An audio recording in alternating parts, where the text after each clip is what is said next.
I, Nilesh Nyandev Lanke, having been elected a member of the House of the People, do swear in the name of God that लोकसभेवर निवडून आल्यानंतर अनेक जण दिल्लीमध्ये जाऊन आपल्या मातृभाषेमध्ये शपथ घेत असतात आणि यामुळे त्यांची खूप जास्त प्रशंसा होते। त्यांचे कार्यकर्ते, त्यांचे समर्थक बरेच जण या गोष्टीला खूप जास्त मान देत असतात आणि एक प्रकारे आपल्या भाषेचा मान राखला म्हणून त्यांची प्रशंसा करत असतात। परंतु या गोष्टीला एक जण अपवाद ठरला आहे नेता, त्यांचं नाव आहे निलेश लंके। होय मित्रांनो, निवडून आल्यानंतर त्यांनी इंग्रजीमध्ये शपथ घेतलेली आहे, तरी पण सुद्धा त्यांची खूप जास्त प्रशंसा होत्या। तर नक्की असं काय कारण झालंय की मराठीत न घेता त्यांनी इंग्रजीमध्ये शपथ घेतली आणि तरी सुद्धा लोक त्यांची प्रशंसा करत आहेत, हेच आपण बघणार आहोत। आपल्याला पण माहित आहे की निलेश लंके हे दक्षिण नगर मधून निवडणूक लढवत होते आणि त्यांच्या अगेन्स्ट जे मेंबर होते ते होते सुजय विखे पाटील।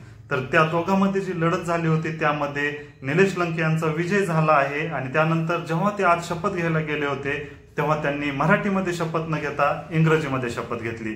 तर याचं कारण पण आहे की सुजय विखे यांनी दिलेली चॅलेंज, त्यांना चॅलेंज दिली होती की इंग्रजी बोलणं तर लांब राहिलं, तुम्ही एक शब्द पण बोलून दाखवा।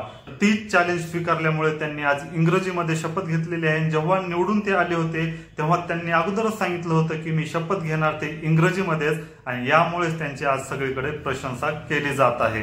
कारण निलेश लंके यांचं असं म्हणणं आहे की जेव्हा त्यांना ही चॅलेंज दिली होती तेव्हा त्यांनी असं सांगितलं होतं की इंग्रजी बोलणारा नव्हे तर लोकांचे प्रश्न मांडणारा नेता पाहिजे, अशा टाईपचं ते बोलले होते।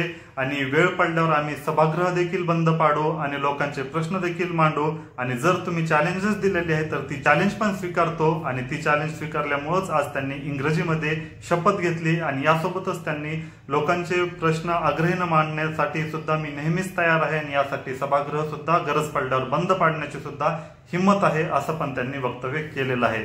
तर त्यांना जी चॅलेंज दिली होती त्यामुळेच त्यांनी इंग्रजीमध्ये शपथ घेतली आणि याच कारणामुळे त्यांच्या समर्थकांमध्ये खूप जास्त जल्लोष पाहायला भेटत आहे आणि यामुळे त्यांना अनेक जण शुभेच्छा पण देत आहेत। अमोल कोल्हे यांनी सुद्धा ट्विट करून त्यांचं अभिनंदनच केलेलं आहे। यावर तुमचं काय म्हणणं आहे कॉमेंटमध्ये सांगा।